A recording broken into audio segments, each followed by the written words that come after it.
see your mother. You were only given one. Go see your mother. And you know that you will never have another. Go see your mother. Go see your mom. Welcome to Jewish Boy Calls His Mother. I'm your host, Sadia. This is my mother, Ima. Hey, Ima. I'm still trying to get the angle where my double chin doesn't show. I don't know. Try like a 95-degree angle at the left side.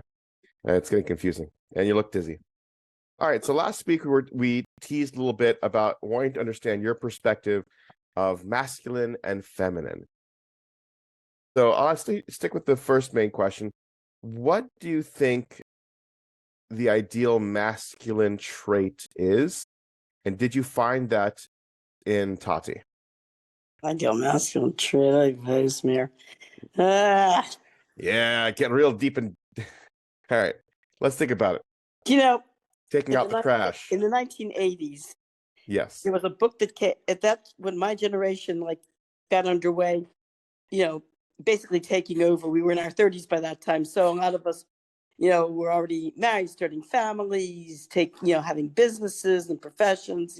We finished with college. We're pretty much into the workforce now. So we were all were at odds at that time with the ideals that our parents' generation had raised us with about what is femininity and what is masculinity. Okay. And, of course, the parents' generation was that the man, that the man was strong and that he didn't show emotion, and that your father was raised with the idea that boys didn't cry, that type of thing. So our generation took issue with that, and as a matter of fact, even joked around about it. And someone at the time came out with a book called "Real Men Don't Eat Quiche." Okay. And it was joking around basically about real men, what real men do, what real men don't. It was all what's it called, like tongue-in-cheek humor, as they say. Yeah. Yes. And so and when your brother was my first boy. In fact, he was the first boy for a while, because in my family we were all girls. And so here we had gone through an entire generation with virtually no boys in my family practically. And finally I have I have a baby boy finally. And so, of course, my mother and mother-in-law was, oh, is he going to be a doctor or a lawyer? Is he going to be this, that? And so I said, I think I'll be a construction worker. So I'm teasing them a little bit. So for a joke, I used to take your brother's hands when he was a little baby, and I'd raise him in the air and I go, raise up and be a man. And then I would say to him, real men don't eat quiche. And he'd go, quiche, quiche. That's adorable. That's absolutely adorable. So then I guess, how did you want to raise your sons in a masculine way, I guess, for the progressive 80s that you were in? I didn't. I wanted to raise them to be decent human beings. Just human beings. People, just be decent people. As far as whatever, quote unquote, masculine things they wanted to do, that was, pretty much, in other words, I didn't encourage or discourage. They wanted a truck, I bought them a truck. Yeah. And you boys all kind of developed your boy identity just very, very naturally. You guys were involved, and you got involved in sports. Fine. If you didn't want to be involved in sports, you preferred art, fine, I would have done that too. Whatever your talents lay, I didn't encourage or discourage. In fact, when your older brother was very, very young, before he could talk, he was 2 years old, he used to see his sisters playing with dolls. So for the first couple of years of his life, seeing his sisters play with dolls, he would play with dolls. But the funny thing was, they would play with dolls in the way of a motherly fashion. They would cuddle the dolls and pretend to feed them and pretend to put them, to sleep in a crib or whatever. He would pick up the doll, he would cuddle it and rock it back and forth, then he would throw it across the room. So what about What about Tati? Did he have like a vision of how he wanted to raise boys and then follow through with it or not follow through with it? He felt the same way pretty much. He didn't encourage you to, he didn't really encourage. In other words, he didn't. I'll give you an example.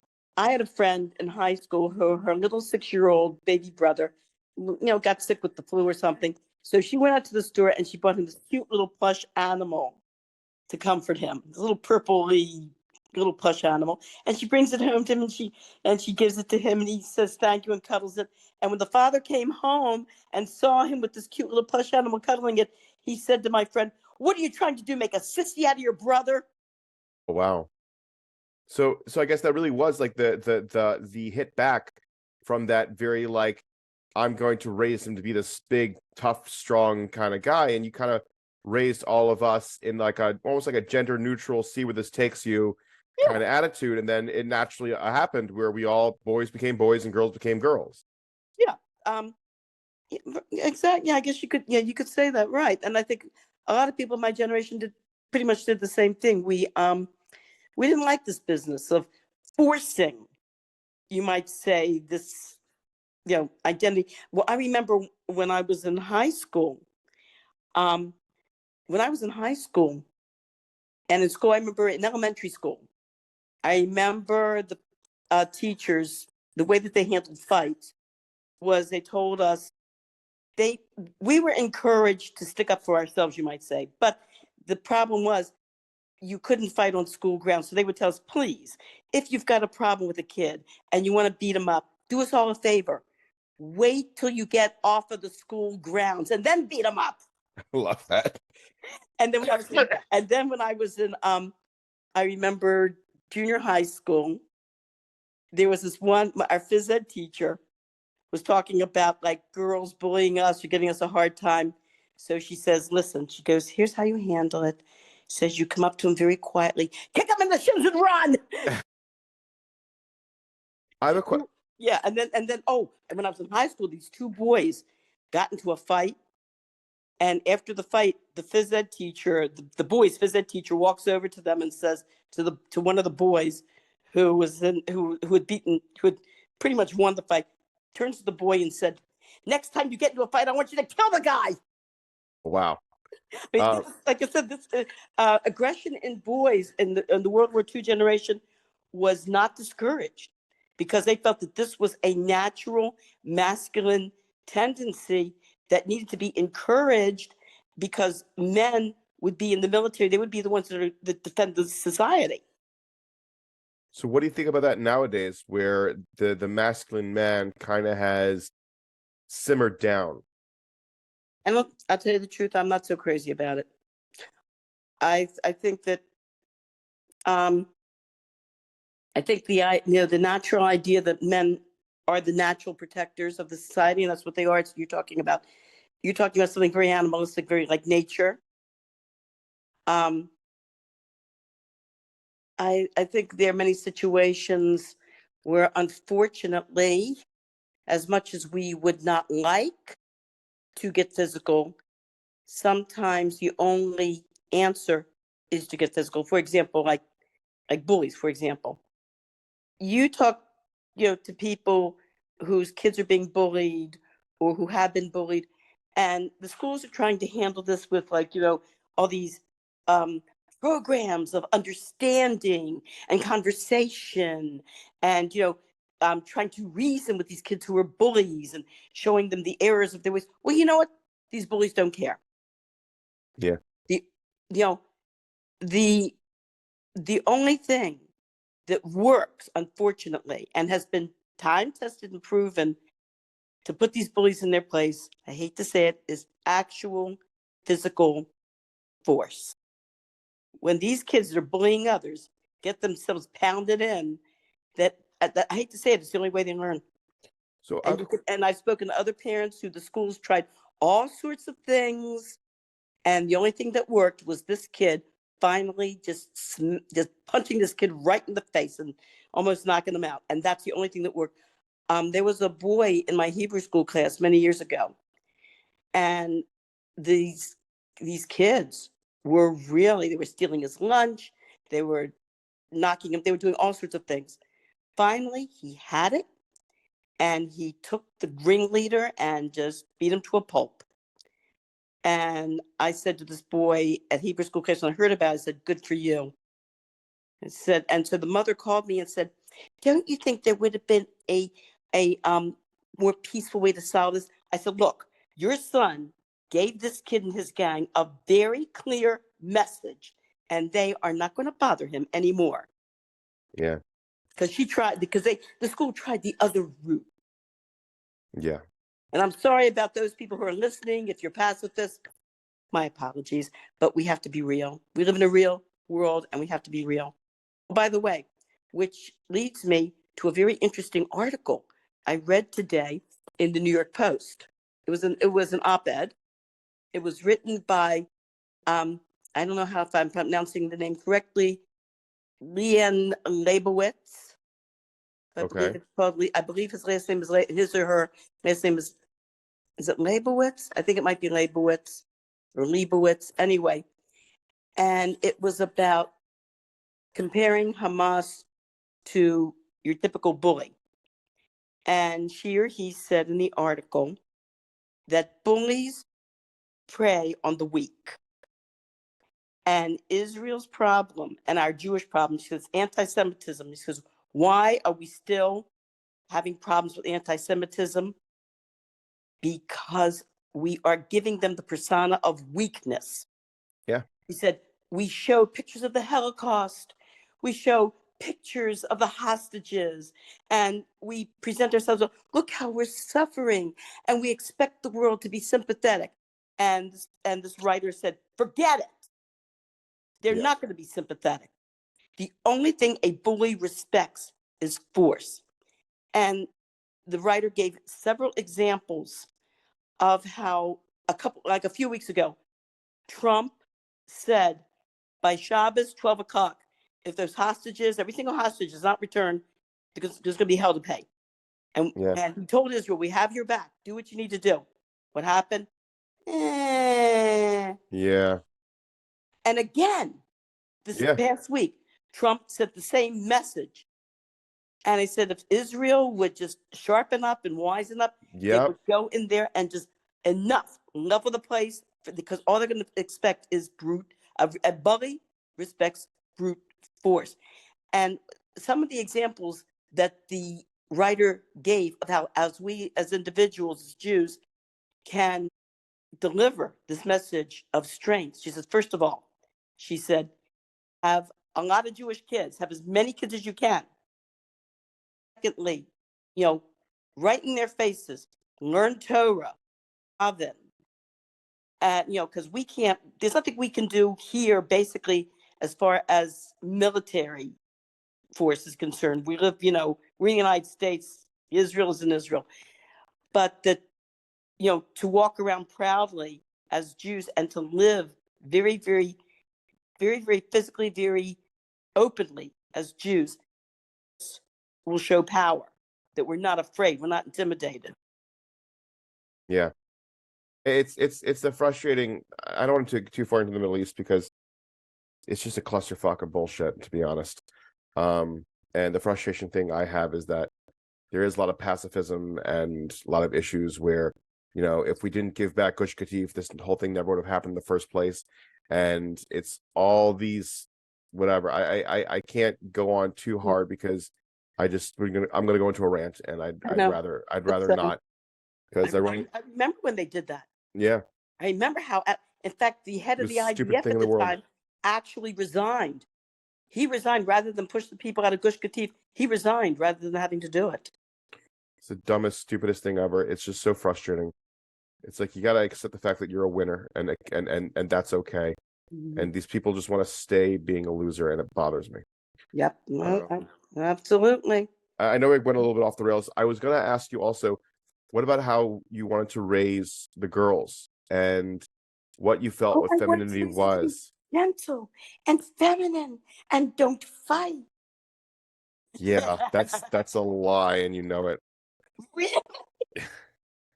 I mean, just ask anybody else, like, whatever. No, I'm saying that you Your have any sister, original. by the way, your sister Mushka, remember, she played football. Yeah. So my question then is that when it comes to raising your daughters, did you actually be more conscientious? Because it seems like with boys you weren't so conscientious. You kind of like let nature take its course. But with the girls, did you try to train them to be a little more aggressive, try to teach them to be a little more standing up for themselves, or you also felt that naturally they'd find that path? Yeah, I did. I didn't encourage them to only do like feminine things, whatever. If they had that inclination, if they wanted to do that, fine. I'd be happy to help them. If they wanted to, like your sister Mushka, play football, sure, please go ahead, play foot, great. I wish I could have been athletic like that.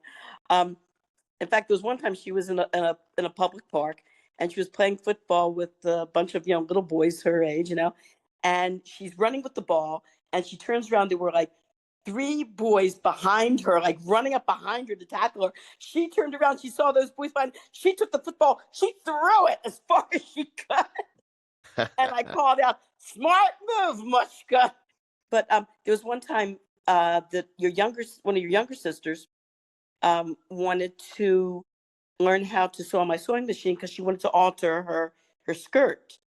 Hmm. So I showed her how to use the sewing machine. Fine. So as she was using the sewing machine and she's learning to sew for the first time, your father took a video and he wrote under the video the caption, "The domestication of Stirna." And put it Well, on we'll the try to video. avoid using people's names because they, yeah. I know they don't want to be embarrassed. I don't understand. No, it's yeah, sure. Um, I also want to talk with this one topic. I thought it was interesting. I don't want to say I'm Um, over my tea. Yeah, I'm using the mug that was sent to me by the Chutzpah coffee people. Baruch atah Adonai Eloheinu melech haolam b'dvarav. Amen. I love that. And any bubby can be a bubby of the month. Just check out Chutzpah Coffee, Instagram, and you can go ahead and try to be bubby of the month. I'm just disappointed they didn't use my face on it. Oh, they didn't use face on the mug itself. That's too much of a pachka. That's too much of a pachka. So I was looking at an Instagram post from I think the Jewish World News, whatever, and I think they were just trying to be provocative, but they were showing that there are these tzedakah campaigns where kids are encouraged to collect for these various campaigns, and then they get a prize, and some of these prizes get really up there. Where you collect enough money, you can like get a trip to Israel, you can get like these $200 headphones. And the idea was they were asking, are these prizes getting out of hand? Are these campaigns getting out of hand? And I disagreed with them because I remember as a kid, we had definitely collecting money for our school. We had like, I remember the prizes back in the day. I think it was like $200 maximum to like Toys R Us was like a prize. I'm I like, think that's just how it is. Like, it just gets the kids to be interested. I felt so that I'm sure a lot of these prizes are donated by some very wealthy Kavarim, and if this is how they want to, if this is how they want to spend, their money, encouraging, children to do this, fine. Let the free market reign. Oh, so I have another question. Was there anything that we did as kids that you had to scold us for, but you thought was really funny? Oh, that's a good question. I'm trying to think. God, but I thought it was really funny. It's Scoldus for, but I thought it was really funny. Let me think. Do.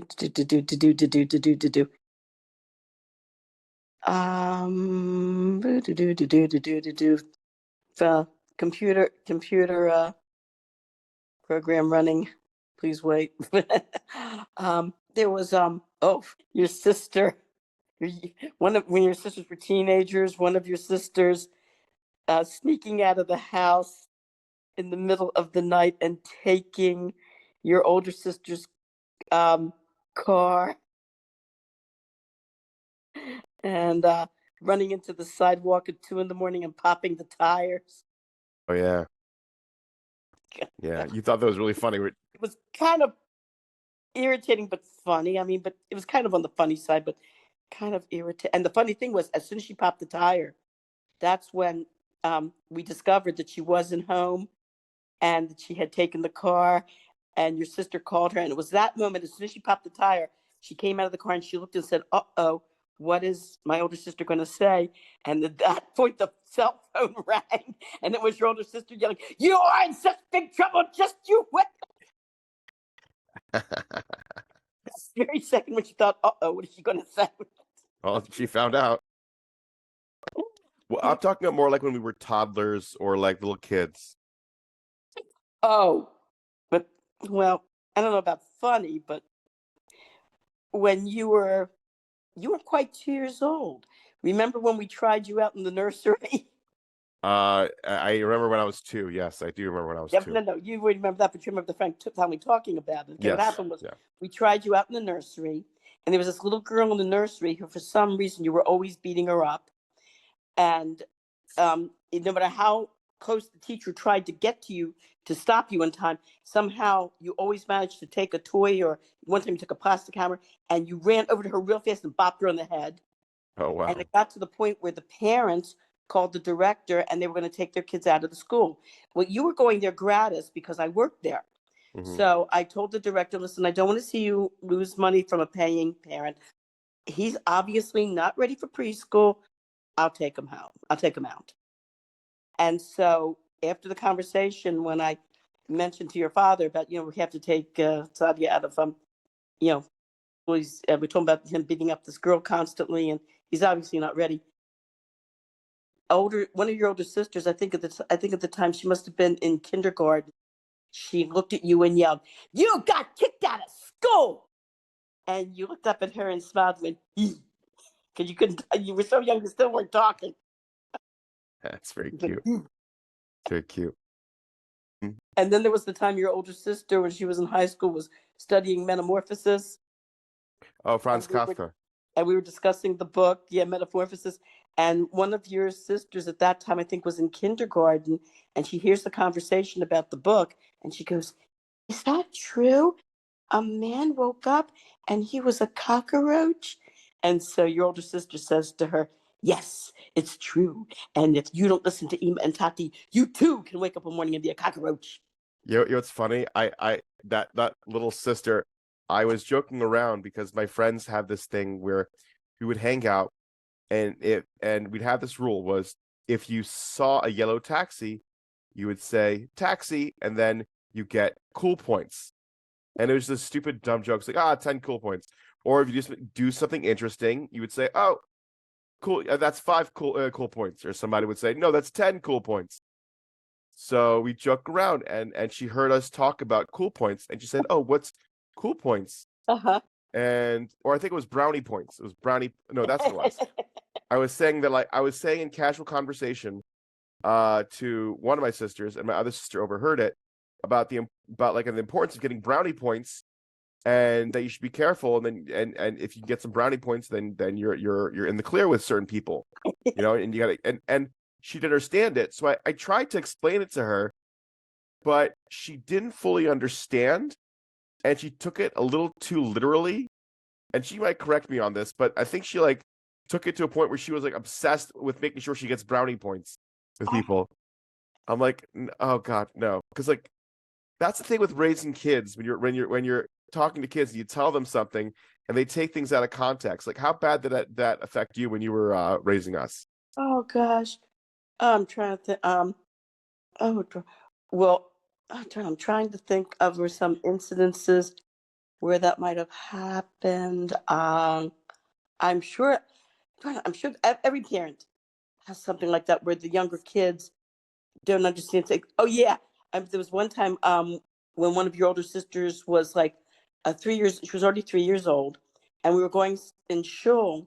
And whenever we went to shul past the age of 3, we like to make sure that their arms are covered when doing something. We're going into shul. Yeah. So she's in her car seat, and I took a sweater, and I said to her, "Here, I want you to cover your arms since we're going into shul." And she went like this with her arms, with her hands, put her hands over her arms. Oh, then there was the time you with your younger brother, the hot dog situation, buying the hot dogs. Oh, I think we mentioned that story. Yeah. Yeah, that What was happened? funny. I sent you on a. We'll mention again for new listeners. There was a meat store that was right around the corner from us at the time. And so I gave you boys money to take the I said take the scooter, go to the meat store, and buy a case of hot dogs, of chicken hot dogs and whatever. Yeah. So you guys went there and you took the scooter, and I imagined that it would just be common sense to put the box of hot dogs, the case of hot dogs on the scooter and wheel it. That's why I told you to take the scooter and get the box of hot dogs. So I look outside and I see you on the scooter, and your poor little brother is carrying the box of hot dogs and struggling with it, the case. And you turn and you go, hurry up. And he says, I'm moving as fast as I can. And I called out the window, Sadia, you were supposed to put the case of hot dogs on the scooter, and the two of you wheeled them together. So they came in the house, and your poor little brother was crying. And he said, you guys were going down the alley, that these dogs started chasing him because they smelled the case of hot dogs. And I remember I hugged and kissed him, and I gave him money. I said, here, I said, I'm going to give you this quarter to buy candy because you worked so hard. That's And the other thing. you didn't get the quarter. No, I didn't get the quarter, but I do remember conning him into raising money with me to get my Game Boy. It didn't matter because the next year he got one for Hanukkah, so it didn't make a difference. It's fine. He got what he wanted. Don't worry about it. I'll con your brother. Whatever. It's okay. He wins. He wins.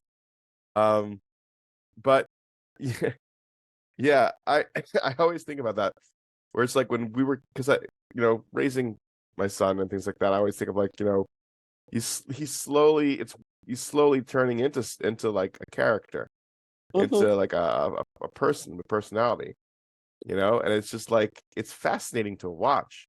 Like, it's really like amazing when it comes to children, where you just see them grow up into their own like thing, and you have this like this capability to raise somebody in a way that that, like, in your opinion, is the right way to be. So my question is, did you ever change your point of view midway through raising somebody? Of course. As far as like Yiddishkeit goes, I think parents in general want to raise their kids, to be Shomer Torah, Bal Yerushalayim. And a lot of times you start out, it's like a balancing thing. How strict should I be? How strict should I not be? Being overly strict will turn your kids off to Yiddishkeit. Let's face it, it will. But not being strict enough might not set a good example either. So it's like when when we first started raising our children, your father and I were committed to not having a television. No, we did not want a TV in the house.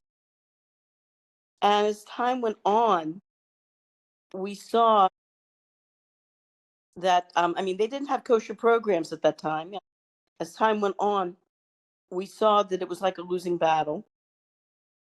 And eventually we toyed around with the idea of getting a video monitor, VCR monitor. We found the VCR monitors were extremely expensive, but what was more cost effective was just buying a regular television with a VCR and removing the antenna. And that's what we did, until you kids figured out that if you take a safety pin and you put it where the antenna goes and you move the safety pin, you can get the television channels. And then what else did he do? Not in my No, he then put a lock on the TV, and we figured out how to hack the lock. That if you just bust it open and you take electrical tape, you work and you twist the wires together, you're fine. Then he went ahead and clipped the plug of the TV. And then we realized if you go to Home Depot and you strip the wires, you can create also another type of plug. So we put it together again. Then he picked it up, threw it down the stairs. It busted into millions of pieces, and he screamed, "There, now you try to fix it." And then after all that, he still got a VCR, but connected to the computer where he could control only watching Revy videos. Then we hacked into the VCR and learned how to watch TV from there. And then he tried to put controls over it. Then we found online TV shows for free. And then he gave up. Yes. Yes. Remember that better than I do. Yes. Yes. Well, with us, we're trying to do no screens, and we've done a pretty good job of no screens. And it's not something like it's not like TV, where at the time, like saying no TV was kind of like okay, but kind of old fashioned. Now it's like, no, you don't want to give your kids screens. You don't want to let them watch Cocomelon. You don't want to do any of that. So I've we're heard really what's with Cocomelon. as far I've as heard a lot of this from parents that I mean, I've seen Cocomelon, and to me it looked pretty innocuous. Ema, But because what you is have going severe on? ADHD. Mhm. What Cocomelon does is it Mhm. ruins it gives the dopamine hit every 3 seconds. There's the screen changes every Uh-huh. 3 seconds, and from that specifically, it really shows that you can get the kid hooked on it, and it becomes an addictive show where you can physically want to watch it and just drains the kid. So Mhm. I haven't looked too far into I've, it. I've heard this from other parents, by the way. Yeah. Yeah. So look, who knows what's going to happen and what we're going to see and do and whatnot. Right. But yeah, a screen time is just really terrible. And I just don't see the advantage of it. Mhm. And I'm going to do what I can to prevent any more screen time. But what I like that was that math box that they have. The Oh animated yeah. math box. That is fantastic. These kids are learning. I see little kids learning all sorts of amazing mathematical concepts from that program. Yeah. No, I've Yeah. seen that. I'm not a huge fan of it, to be honest. Mhm. I don't really care for it. I don't really care for any TV shows. I don't feel like TV shows nowadays have the same, I don't want to say integrity, but like the same quality that I had Mhm. growing up. And it's just, I don't know. I feel like it's too fast paced, and it's teaching kids to just kind of be, and it sounds weird to say, but I'm a little more fast, like not sit down and have more patience. Show, like, for instance, show kids a cartoon from the 1920s. When I was a kid, I loved it. I Well, watched actually, cartoons from the 20s and the 30s. cart, you mean the 30s. The 30s. 20s, the 20s did not really have cartoons. It wasn't until it had to be like, I think, late 1920s, early 30s that they Yeah. actually had cartoons. I think Tugboat Mickey, that was the first Mickey Mouse. When was Tugboat Mickey? 1932, earlier than that? I don't know. Tugboat Something like that. Mickey? Yeah, I think that was the first Disney cartoon. It was The first is a Tugboat Mickey. Are you talking about the Mhm. old one or the colored one? The old one, the original. Because the old one, not the original one, I don't know. Hold on a second. Okay, Tugboat Mickey was made in 1940, but I think you're talking about the original first Yeah. Mickey cartoon. The first Mickey Mouse cartoon was called Plain Crazy, and it was 1928. That makes sense. Oh, Steamboat Willie. Sorry, Steamboat Willie was 1928. Oh, Steamboat Willie. Yeah. When I know that the first televised picture of an object when they were experimenting with television in the 1920s was a little figure of Felix the cat. Oh, interesting. I saw a picture of that in the magazine one showing the first televised picture. And it shows a technician putting a little figure of Felix the cat in this like little like box with a black background, and then it showed what the television picture of it looked like. Okay.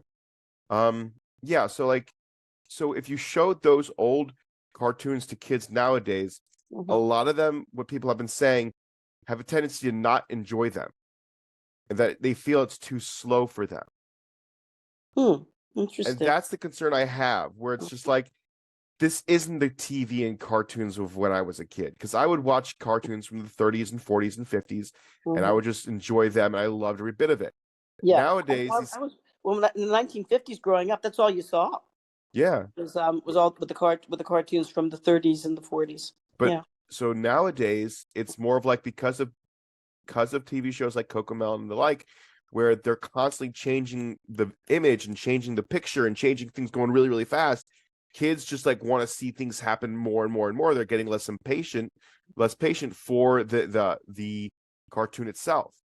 Well, and now that you bring this up, I remember, I remember when I was even in high school and in junior high, teachers complaining to us that the reason so many of the students were like losing interest, it was hard to keep interest, was because of television. And this is going back, of course, to like the 1960s.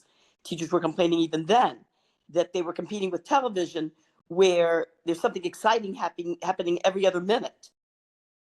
That they Interesting. can't possibly, as human beings, keep up with something like that, with that type of technology, and keep kids' interest in the classroom. So do And you that think was any of already that's this true, is or that about it. do you feel like any of that's true then, or that's just like a reaction to society? Good question. I think children in general paying attention in class has, I think it's always been a problem. Because when you look at the history of education, you look, for instance, like, discipline, for example, that, the history of discipline in the classroom. If there has to be a concept of discipline in the classroom, then that's what you're dealing with. If you're dealing with problems of kids not paying attention or playing around in the classroom, and the teacher having to use some sort of forceful method to, you know, to get them to pay attention. I remember there's an old joke in education. It's like a very, very old joke in education, um, that there was a farmer that had a stubborn mule that would just sit down, and he couldn't get the mule to work. So people told him about this amazing mule trainer that was in his area, and the man was known for doing miracles at getting these stubborn mules to work. So the farmer goes to the mule trainer, and the mule trainer said, "Sure, I can help you with your mule."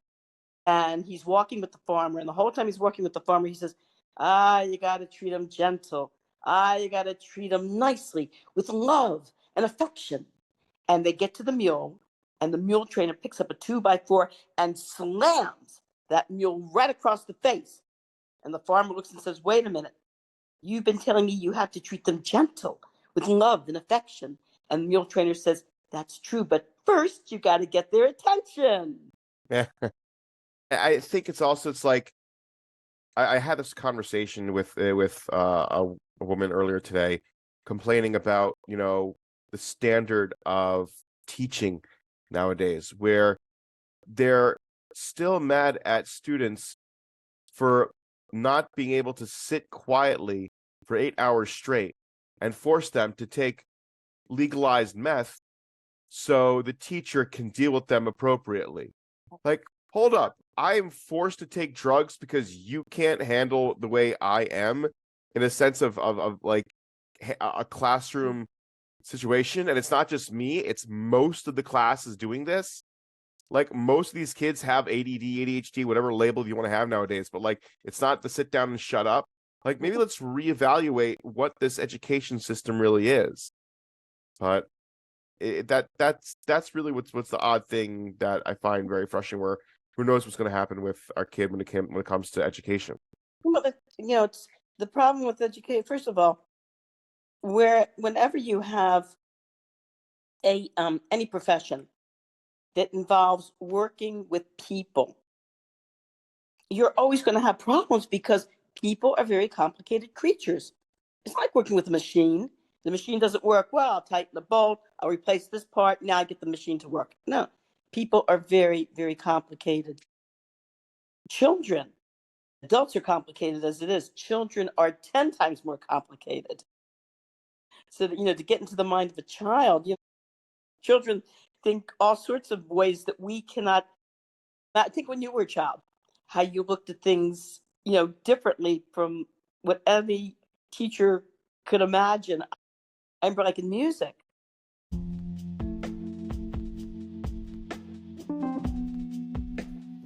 Thank you for listening to Jewish Boy Calls His Mother. Please comment and subscribe on our Facebook page, YouTube channel, and Instagram.